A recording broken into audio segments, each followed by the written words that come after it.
अचानक दिसेल. पॉइंट आहे हो. काही वेळेला मोठमोठ्या लोकांना सुद्धा आपण चुकलो हे कळत नाही हो. मी बँकेच्या मॅनेजरच्या टेबलावर अशी पाटी लिहिलेली पाहिली आहे. ज्यांना लिहिता वाचता येत नाही का नाही त्या लोकांचा अंगठा उठवायचा असतो. तो मॅनेजर त्यासाठी बसलेला असतो. त्या माणसाचा अंगठा घेतात, उठवतात, झालं काम. त्या माणसासाठी पाटी असते, अंगठा उठवून झाल्यावर तो भिंतीला पुसू नये. आता हे ज्याला वाचता येतं तो अंगठा उठवायला काय येतो ते एकदा मला सांगा. म्हणजे शहाणी माणसं सुद्धा कुठपर्यंत चूक करू शकतात. ज्याला अंगठा उठवायचा आहे तो ही पाटी वाचायला बसला रे तुझी. अडाणीने केलेली चूक नाही, मोठी माणसं करू शकतात. पुन्हातून चालता चालता कल्पवृक्ष दिसला. डेरेदार झाड दिसलं, वाटलं हाच कल्पवृक्ष. खाली जाऊन बसले बुवा. मनात आलं बघूया तपासून कल्पवृक्ष आहे का. अरे खडे टोचताय, तिथे चांगली गादी असती तर टम आली गादी. आय कल्पवृक्षच आहे. नुसती गादी असून काय उपयोग. भुका लागल्यात, काही खायला मिळालं तर डुम आलं खाद्य. नुसतं खाणं आणि गादी असून उपयोग काय. पाय चेपायला कोणी सेवक असला तर टुम आलं सेवक. 3 मिनिटं गेली आयुष्यातली. आता 4थ्या मिनिटाला किमान मनात यावं भगवंता जी जी इच्छा करू ती पूर्ण करतोयस. काल स्वप्नात दिसला होतास, प्रत्यक्षात ये ना. एवढी कीर्तनात आम्ही कीर्ती तुझी वर्णन करतो. तुझा साक्षात्कार हा जो आनंद आहे. कल्पवृक्ष मिळालाय, मी त्याच्या खाली बसून कामना करतोय. दे ना रे. कुठलं काय आणि कुठलं काय. लहानपणापासून भूताची पुस्तकं वाचलेली आहेत. त्यामुळं भूताच्या पुस्तकात असं लिहिलेलं असतं की ज्याला खायचं असतं त्याच्या इच्छा भूतसुद्धा पूर्ण करतात. जसं जे बकरं कापायचं असतं त्याला आदल्या दिवशी जास्त खायला घालतात, दुसऱ्या दिवशी सगळ्यांना मारून अहिंसात्मक सण साजरा केला जातो. तसं म्हणलं मला जर आधी खाल्लं देवा इथे भूत नसेल ना, आपलं काय ठरलं आफळे बुवा. जी कल्पना येईल ते आलं टी व्हीवरचं ते पांढरा सो हे आव.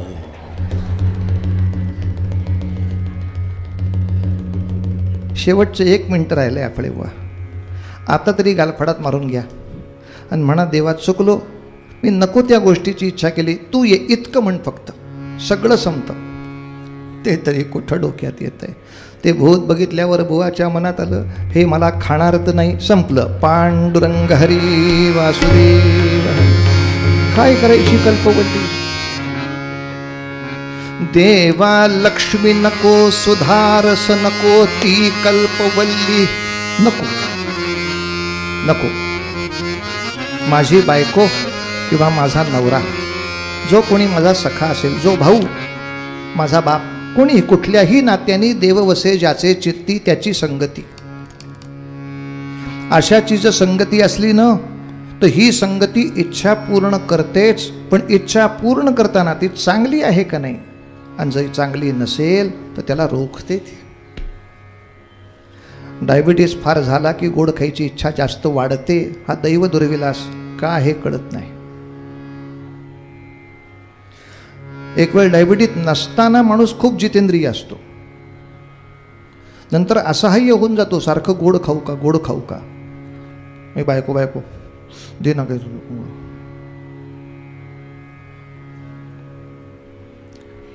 तुला कल्पना आली तरी तिनं नाही पुरवली अशी ती कल्पवल्ली आहे. दे ना साखर. आणि मग साखर नसली तरी तिच्या एका वाक्यात त्याला संजीवन प्राप्त होतं. का. आयुष्यात तुम्ही आम्ही एकमेकांना साथ द्यायला होत, याच्यापेक्षा मोठी एका साखर. पांडुरंग हरी वासुदेव हरी. काय साखरेत मजा आहे. साखरेत काय मजा आहे. तू आणि मी एकत्र इतके छान एकमेकांना साथ द्यायला होत, याच्यापेक्षा काय गोड असते साखर. हे कल्पवृक्ष नाही बोलत. He can't talk. मग कंठातील तुझ्याही कौस्तुभपणी आम्हास देवा नको. फार विस्तार त्याच्या कारण कौस्तुभमणी हे भूषण आहे, मंडन आहे, अलंकार आहे. हा अलंकार घेऊन करू काय? आम्ही संत सज्जन एकमेकांच्या कल्याणासाठी एकत्र, हेच आमचे खरे अलंकार. बाकी अलंकार नको. तैसी ती तव कामधेनू तुझी या गोठा त्याची राहू दे. कामधेनू तरी घे रे. या कामधेनूवर माझ्या घरात व्हावं अशी माझी इच्छा नाही. कोणती 2 प्रकरणं सूत्रबद्ध सांगतो, विस्तार नको आपल्या सर्वांना, तो पाठ आहे. पण आवृत्ती का करतो? जर आणखीन 3रं काही असलं आणि माझ्याकडनं विसरलं, तुम्ही सांगू शकाल. शेवटी कोणी मी सर्वज्ञ नाही, काही त्रुटी असू शकतात. आणि समजा इतरांना तुम्हाला हे सांगायचं असेल तर टाचून तयार. कारण कित्येक वेळेला असं होतं, आपल्याला माहिती आहे म्हणजे ते पुढच्या पिढीला माहीत असतंच असं नाही. आपण धरून चालतो की मला माहिती आहे म्हणजे त्याला माहीत असेल.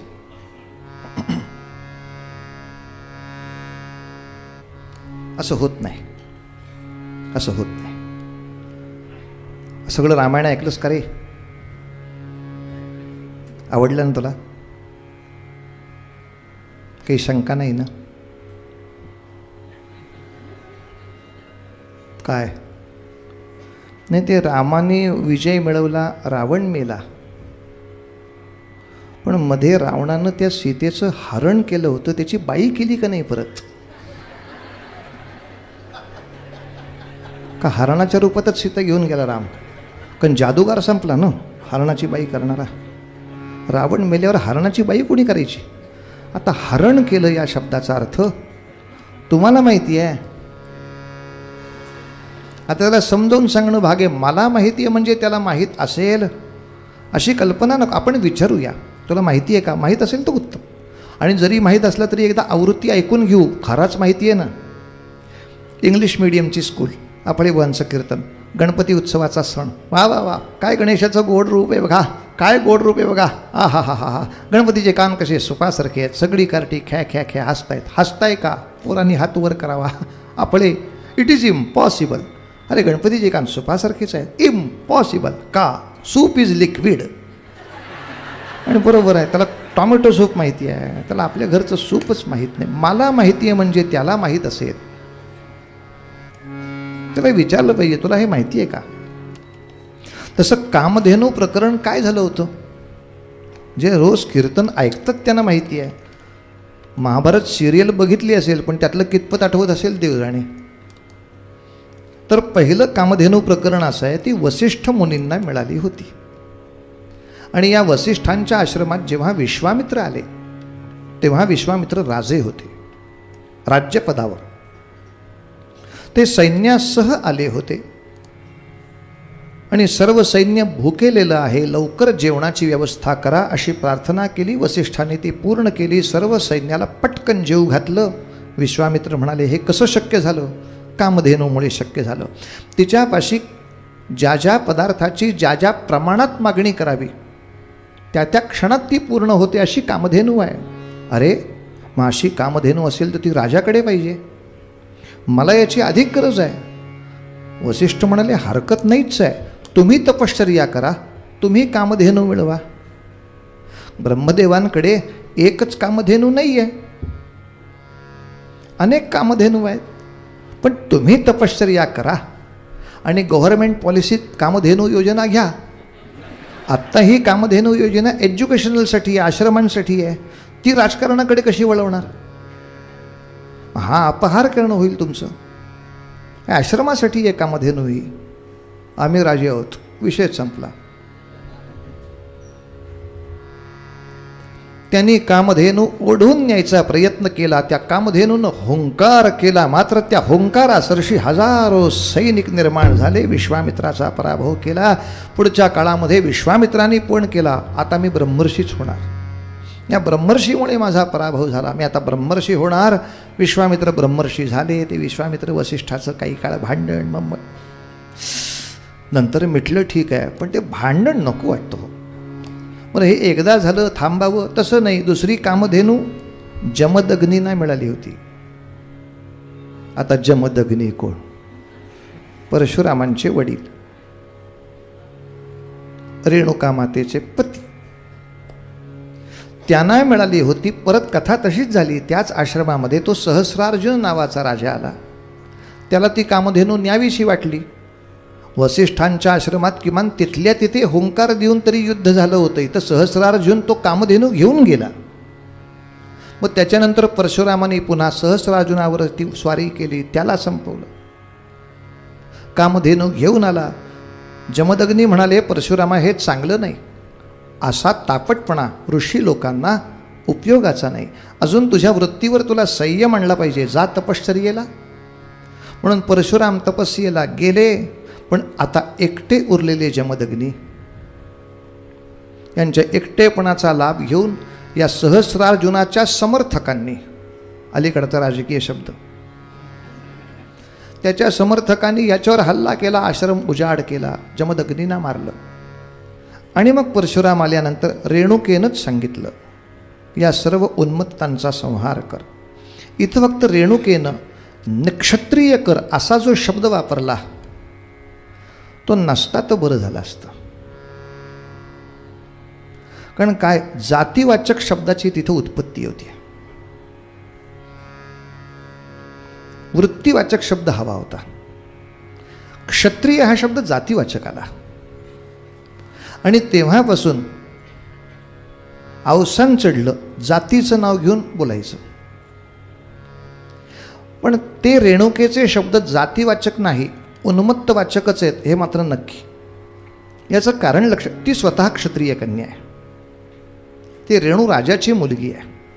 तेव्हा दिसेल तो क्षत्रिय सरसकट मारून टाक असं काही ती आपल्या पोराला सांगणार नाही. आपल्या मुलाला अविवेक आई शिकवेल याची रेणुकेकडनं शक्यता नाही. मग घोळ कसा होतो, कित्येक वेळेला आपण सरसकट एकच नाव घेतो. जसं प्रतापगडच्या अफजल खानाच्या सैन्यात सगळे मुसलमान होते का? अगदी सोपा शब्द आपण जो यवन वापरतो, सगळे यवन होते का? नाही. ऐतिहासिक उल्लेखाप्रमाणे 60% सैन्य हिंदूंचंच होतं. अफजल खानाच्याही सैन्यात 60% हिंदूच होते. म्हणजे प्रतापगडच्या युद्धामध्ये जेव्हा आदिलशाहीकडचे 22,000 सैनिक शिवाजीराजांनी मारले असतील तर 22,000तले 60,000 शिवाजीराजांनी हिंदूही मारले. पण आपण शब्द वापरताना मोघम कसा वापरतो की खानाकडून आलेल्या सगळ्या यवनांना धूळ चारली. सगळे यवन नव्हते बरं का. सगळ्या यवनांना धूळ चारली असा जो एकत्र मोघम शब्द वापरला जातो, तसा हा थोडासा निक्षत्रिय असा शब्द मोघम उन्मत्त याच अर्थी वापरलेला आहे. कोणीही तो जातीवाचक घेऊ नये. आणि रेणुका महात्म्य ग्रंथामध्ये स्वच्छ सुंदर उल्लेख केला आहे की फक्त 21 वेळा परशुरामांनी युद्ध केलं आहे. 21 जे समर्थक होते त्यांच्याशी फक्त युद्ध केलं आहे आणि जे उन्मत्त होते त्यांच्याच बरोबर केलं आहे. याच भारतामध्ये जेव्हा तो उन्मत्तांना शासन करत फिरत होता तेव्हा जे उन्मत्त नव्हते त्यांनी परशुरामांचा सत्कार केला आहे. त्यांचा सत्कार त्यांनी आनंदाने घेतला आहे. तेव्हा रामचंद्रांचे पूर्वज जिवंतच होते, ते क्षत्रिय होते. पण दिसला क्षत्रिय की मारत सूट असा तो विषय नव्हता. जनकाच्या त्यांच्या पूर्वजांनी स्वागत केलेलं आहे, पूजन केलं आहे परशुरामाचं. ते अत्यंत प्रेमाने बोललेले आहेत. भारतामध्ये असलेल्या 600 ते 800 राजांपैकी फक्त 21बरोबरच युद्ध झालं आहे. 21 वेळी आणि 21 कुळी असा शब्द ग्रंथात आहे. तर आपण काय करतो नेमकं नको ना. परशुरामांनी 21 वेळा निक्षत्रिय पृथ्वी केली. नानाची टांग तुझ्या हरामखोरा. का कशी करणार एकदा सांग मला. कशी करणार सांग. एकदा निक्षत्रिय पृथ्वी झाली, दुसऱ्यांदा कशी करणार ते सांग. हो का आपलं टाळकं फिरल्यासारखं 21 वेळा केली, 21 वेळा केली. ते काय तुझी आंघोळ आहे वय? कशी केली एकदा सांग ना. मी समजायचं म्हटलं मी 21 वेळा चहा सोडला. किती मूर्खपणा झाला. चहा केव्हा किती वेळा सोडता येतो? एकदाच सोडता येईल ना. काय आहे, समोरच्या माणसाने शिवी घातली की आम्हाला वाईट वाटतं, पण आम्हाला कळत नाही आम्ही पण असंच म्हटलं होतं त्याचा हा प्रतिध्वनी आहे. आम्ही तरी आमची वाणी सुधारली का? या महारड्यांना काय कळतंय असं सतत म्हणत राहिलो. मग काही दिवसांनी या भटुरड्यांना काय कळतंय असा प्रतिध्वनी यायला लागला.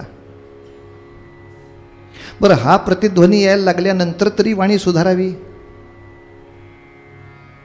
तेही जमत नाही. देशस्थांची बैठक बसली की कोकणस्थांना शिव्या, कोकणस्थांची बसली की कारड्यांना शिव्या, कारड्यांची बसली की देवरुखांना शिव्या. हिंदू समाजाला दुसऱ्या जातीला शिव्या घालण्यापलीकडे काहीही येत नाही हे कुठल्याही जातीच्या पंचायतीत कळतं. हिंदू समाज एकत्र आला की धर्माबद्दल बोलत नाही, उपासनेबद्दल बोलत नाही, ईश्वराच्या अस्तित्वाबद्दल बोलत नाही, याच्या पुढच्या धार्मिकांच्या सुखाबद्दल बोलत नाही, दुसऱ्यांच्या चहाड्या करणे. हा रोग तुम्ही आम्ही काढून टाकल्याशिवाय कोण कसं करणार आहे मला सांगा. रामनवमीच्या उत्सवाला तुम्ही कान उघडे ठेवू नये का? काय होतं? आम्हाला यातना होतात तर त्याच्यासाठीच. रामनवमीचं कीर्तन संपलं की माणसं विचारतात, बुवा रात्री काय करणार आहात? म्हटलं काही रामकार्यासाठी प्रकल्प करायचा काय? पत्त्याला बसायचं, येत आहे का? इथे 6 दारांनी 6 शत्रू आपल्यामध्ये आतंकवादी घुसून आपल्या पोराबाळांचे बळी घेत असताना यांच्याबद्दलचा किंचितही चिंतनात्मक विचार न करता पत्ते खेळण्यामध्ये रामभक्ताला सरस वाटतो. यापेक्षा रामाने काय वेगळी आत्महत्या करून घ्यावी? समोर त्राटिका, मारीच, सुबाहू, ते खरं, दूषण सगळेजण ऋषी मुनींचा ग्रास घ्यायला उभे आहेत. रामा, एक रात्री वेळ आहे का? काय धनुष्यबाणाची कॅरम घ्यायचं आहे. आणि कॅरम कमी पडला तर त्याच्याबरोबर क्या रम रम प्याया जाऊ शिवासे.